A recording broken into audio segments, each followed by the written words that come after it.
the names have been changed. The story you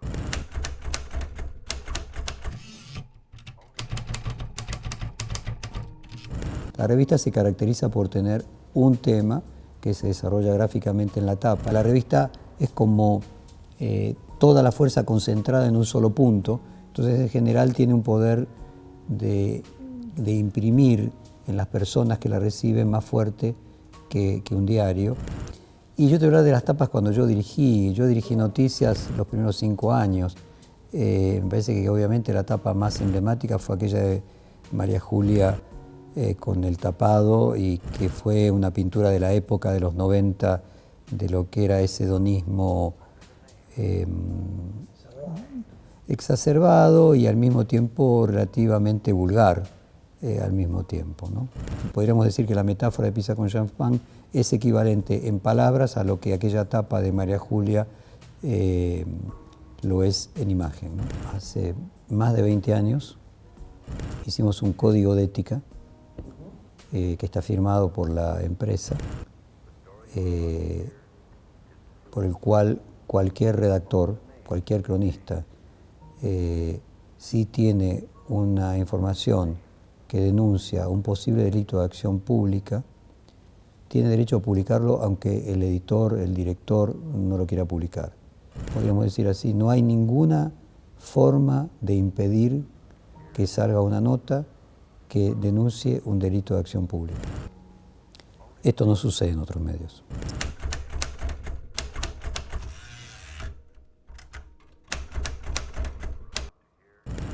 Con el tiempo, la muerte de Cabezas dejó un legado que nos consuela, pero en aquel momento ni siquiera podíamos tener el consuelo que hoy tenemos, y fue una situación que pasó la redacción, te diría, única. No sé qué otra redacción de la Argentina ha pasado por una situación así, por lo menos en los últimos, digamos, de la democracia acá, en los últimos 30 años. Sí, recuerdo, pero me parece más importante, en honor a Cabezas, hablar del legado de Cabezas. Yo pondría en contexto, para poderlo comprender mejor, que hasta 1983 no había periodismo libre en la Argentina, porque si vos tenías dictaduras, no podías hacer periodismo de investigación.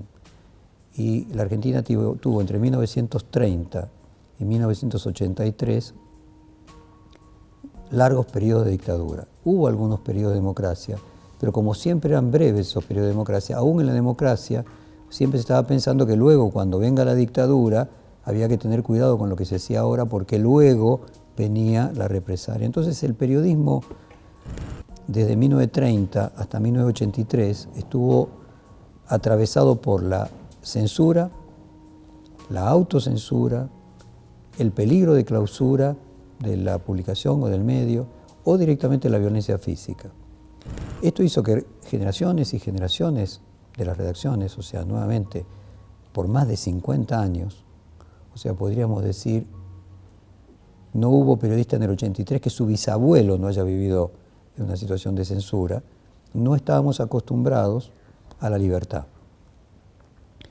Noticias, en 1989, fue la primera que empezó a hacer periodismo de investigación.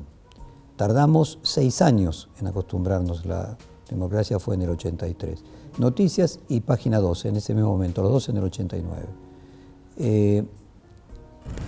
¿Por qué nosotros, mi página? Porque éramos los más jóvenes. Entonces, al ser los más jóvenes, teníamos menos recuerdo, menos años encima de dictadura. Las redacciones de Clarín y La Nación, que estaban formadas por gente de más edad que nosotros, venía con una especie de condicionamiento atávico respecto de que no se podía hacer periodismo de investigación. De hecho, Clarín tardó 10 años más que Noticias y que Página, y empezó a hacer periodismo de investigación en la segunda presidencia de Menem. Y La Nación empezó a hacer periodismo de investigación recién en el siglo XXI. Hasta que, claro, ya no queda nadie que haya vivido en sus redacciones las épocas de la dictadura. En el pasado, se mataban periodistas. Entonces creo que al ver los primeros intentos de periodismo de investigación, resolvieron el problema del conflicto con los medios de la misma manera que lo hacían en las épocas de dictadura. Fueron y mataron a un periodista. Al ver lo que pasó con la sociedad que se alineó toda completa detrás de ese periodista, en lugar de minimizar la visibilidad del tema que ellos querían opacar, lograron lo contrario. El tema se convirtió en un tema absolutamente totalizador para toda la sociedad, y entonces se logró el efecto contrario, y a mi juicio ese es el legado de José Luis Cabezas, que quiero marcar. Desde entonces no se matan periodistas en la Argentina, porque descubrieron que matándolos se logra el efecto exactamente contrario. Esto no quiere decir de que el periodismo argentino esté libre de otro tipo de presiones y amenazas, pero por lo menos la muerte de periodistas, como sigue sucediendo en México, como sigue sucediendo en el norte de Brasil, por lo menos a nivel nacional, hoy ya no puede suceder.